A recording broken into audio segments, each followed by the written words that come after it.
Michael Gitonga, my co-host, had a sit-down with her, and he began by asking her about her younger days growing up in the household of former Prime Minister Raila Odinga. How was that like? This is what she had to say. I grew up here in Nairobi. I was born in Nairobi.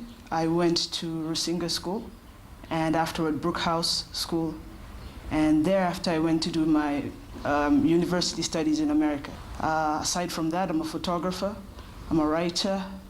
I also a proponent of youth activities and getting the youth more involved in constructing their own reality. And pretty much those are things that I do. Tell me a little bit about your childhood. Growing up, I'm much younger than my siblings. So when I was growing up, I was alone a lot. My parents worked a lot. And as it were, where they took me to live, there weren't very many children there. In fact, my only friend was Andy Ojode. So I learned to, number one, grow up very fast if I wanted to keep up with the rest. And number two, just to be independent. That was how my upbringing was. That's what I learned very, very early. For majority of us, we've known your father and your granddad in the political arena, but I'm sure you have very many childhood memories of, how you grew up with your dad around. Maybe tell me a little bit about that. It's funny. When I was growing up, people used to ask me, how does it feel to have Raila Odinga as your father? And at that time, I used to be like, it's normal, I didn't realize who Raila Odinga was. I didn't realize what a father is meant to do or how they're meant to act. And when I grew older is when I realized there was absolutely nothing normal about that situation. But I think it was the first time when he was running for president in 97, and he took me on the campaign trail.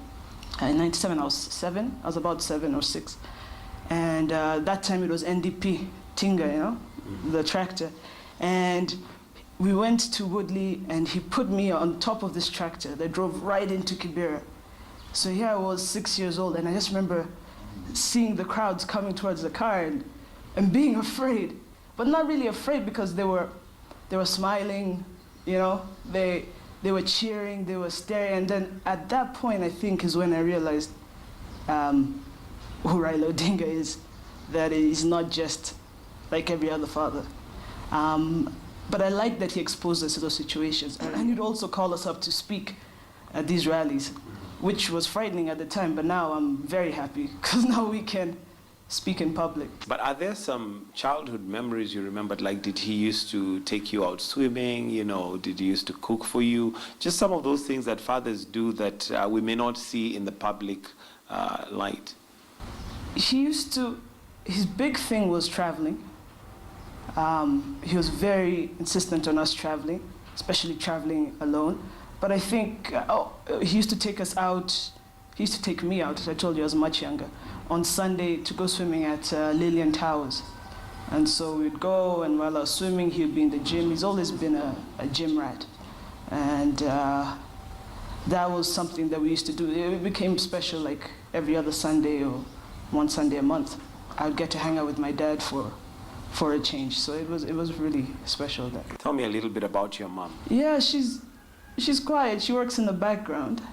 But I think more so my mother is a bigger influence on me. Growing up, obviously, I was with her a lot more. But just the woman that she is, she's always been a proponent of strong women. And early on, she exposed me to very many strong women, I was named Winnie after Winnie Mandela. And I remember my mother gave me Winnie Mandela's autobiography, My Story, when I was about 11 years old.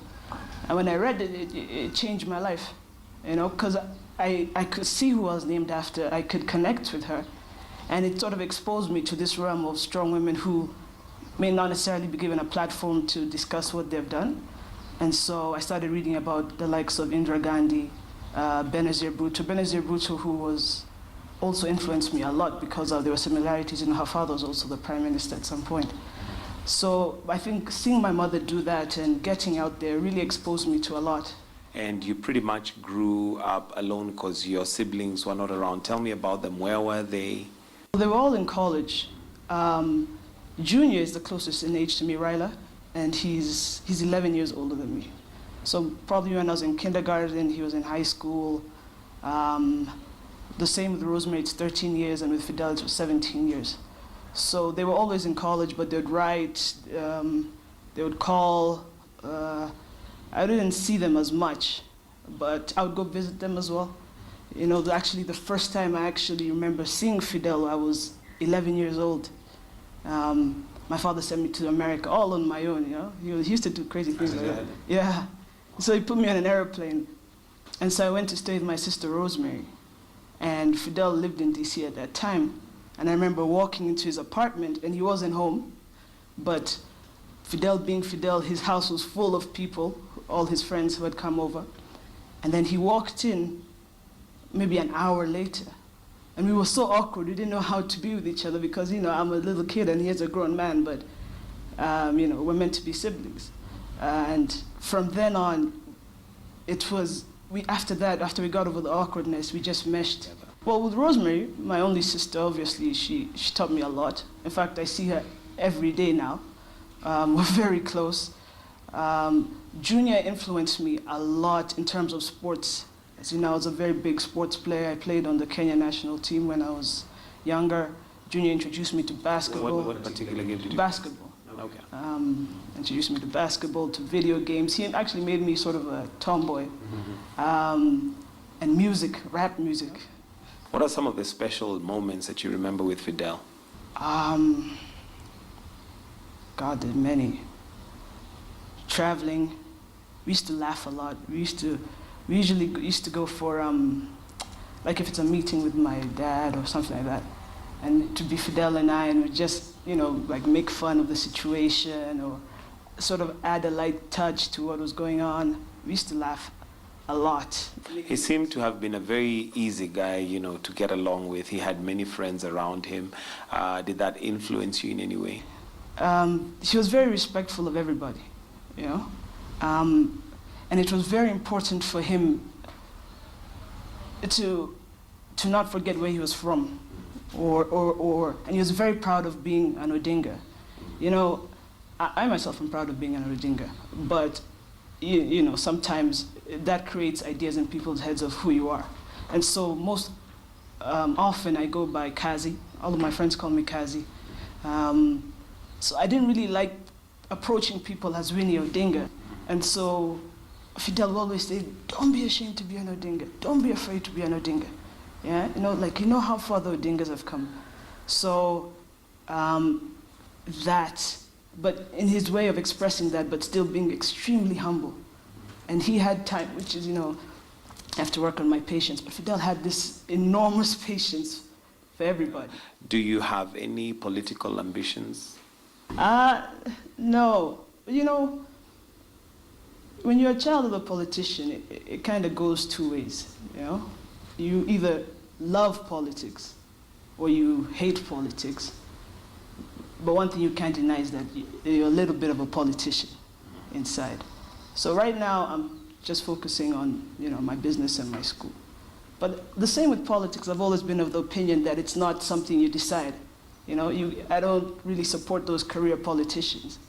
It's the people who choose you. If there's a calling, if there's a gap in society, then that's where the best politicians are made out of. Are you seeing anyone engaged? My father's gonna watch this. I'm okay. I'll give you the political answer. Yes, that's a political answer. We need to know whether there is actually somebody in the scene, or you're single and free to mingle, as they say. Yes, but not mingling. I'm staying focused right now. Where do you see yourself in the future? I want to make an impact, you know? Do you ever get a time where you find it difficult to disassociate yourself, especially when you're trying to drive a certain agenda from your family? As in, you are just Winnie, as opposed to Winnie Odinga. That's when I use Kazi. Is Kazi your name or a nickname? It might as well be my name, but it's a nickname I've had since I was like 5 years old. I think every child sort of goes through that phase where they're trying to discover themselves. And I think I had that time when I was in university. And that's why I went so far away. Because at that time my father was the prime minister. And I wanted to learn how it is, you know, in the real world. Because, you know, you're sheltered here. What does the name mean? Is it Kazi as we know it in Swahili? Yes, when I was a kid, I was one of those kids that couldn't sit down.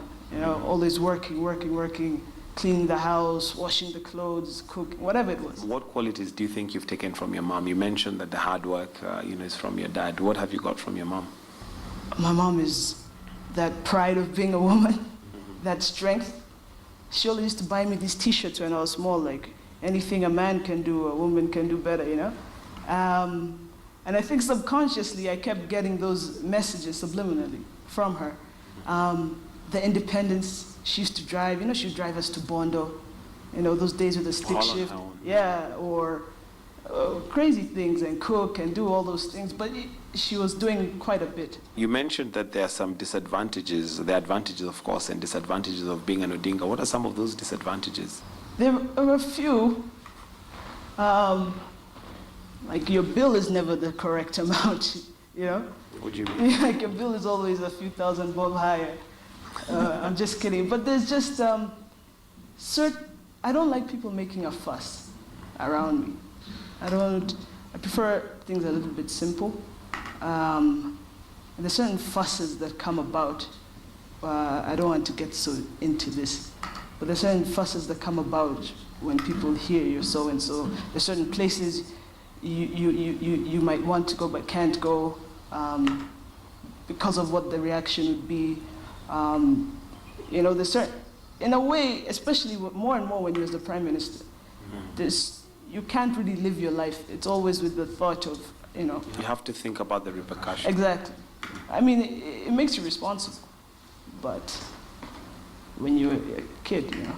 You want to be a kid. Yeah, you want to be a kid. Are there certain things that maybe you did and you had to kind of like, do them incognito because, of course, you were fearing the reaction, or not fearing, but you're concerned that it might have a negative effect? I'm going to give you the political answer, which is no. The very straightforward child always did what I was meant to do. Which, of course, we know is not true. Which, I don't know what you've heard, but I always did things the right way. So absolutely. Let's talk about maybe like the elections, because we know the side of the story where we've seen, what's happening. But what goes on in your mind when you're at home? Maybe talk about the pressure and just waiting, with bated breath for the results, because this has happened several times for your father, for example. I always liken them to like a death. It feels like a death in the family. After the announcement or yeah. During? During, we have this thing, and I call it sometimes a disease, hope. That keeps you going. It keeps you going, but it's a very terrible thing to rely on. Because sometimes, it doesn't exist. It's just a figment of your imagination. And so it's not easy, but it's not the end of the world. When you're seated maybe like at the dining room table and as a family, one would imagine that maybe the larger part of the discussion would be political. Is that the case? And if not, what do you discuss? No, we're very, depends who's on the table. If dad's there, then we're probably everybody has something they want from dad, right? So everybody has a list in their mind and we all just go pa, pa, pa, pa, pa. It's business, whether it's football, whether it's a trip, whatever you'd want. Or maybe even just he made a political move and we want to know why or what's the plan. But nobody ever knows what Raila Odinga is thinking, even us. We never know. No, we never know. Are there moments that you wished he was there and he wasn't? One thing I've realized is that this lifestyle, you have to commit to it. And sometimes that means, reducing certain times that you would have for your family or your business or whatever.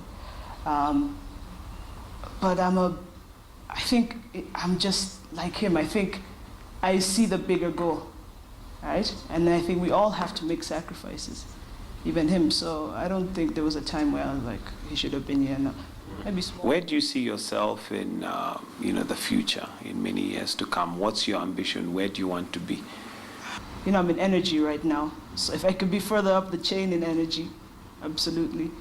Are you in energy by choice or inheritance? Is it maybe a business that you've inherited? And No, it's a business I began. It's by choice, definitely. What are some of the attributes and things that you'd say define you as a patriotic Kenyan? That's a very good question.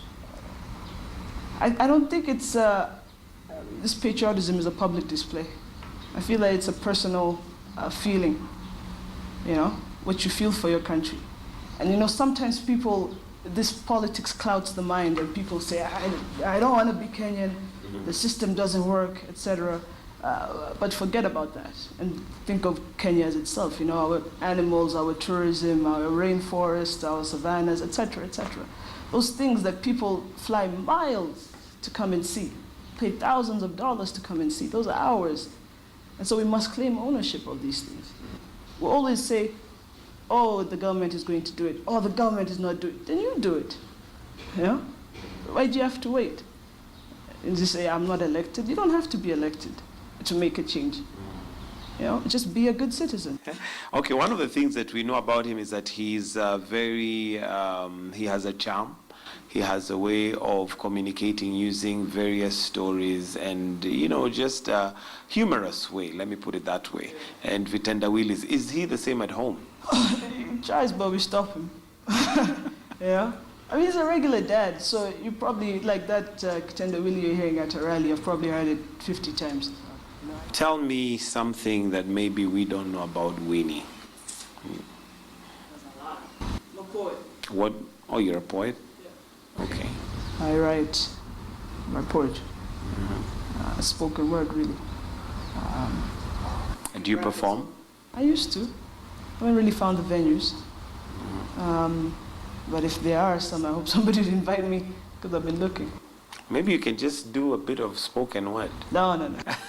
That's for another point. No, come on, Winnie. You can do this. It's just putting you on the spot, but I'm sure you can do a little bit, whether it's on the political arena, whether it's... I don't have anything off the top of my head right now. No? If you were given an opportunity to speak to our political leaders, your dad included, what's the message you would give them? Focus. Yeah? Focus. I feel like a lot of the times, again, these egos need to be stroked. Forget that. Deal with your mandate, why you were chosen, and work. You know? If somebody gives you 2,000 bob for your ID card, don't take it. Say you're gonna vote. You know? Or 2,000 to go in there and tick yes or no. Take the 2,000, but go in there and tick what you want to tick. Do you know what I'm saying? Don't be influenced by this money. We've created this society where it's money. Everybody needs a handout. Everybody is demanding a handout. It shouldn't be like that. You should be able to, you know, be self-sufficient. Go in there and think for yourself and do what's right. Because at the end of the day, you're the one who's still staying where you're staying. You're the one who's having problems feeding your family. All right, thank you very much. We appreciate your time.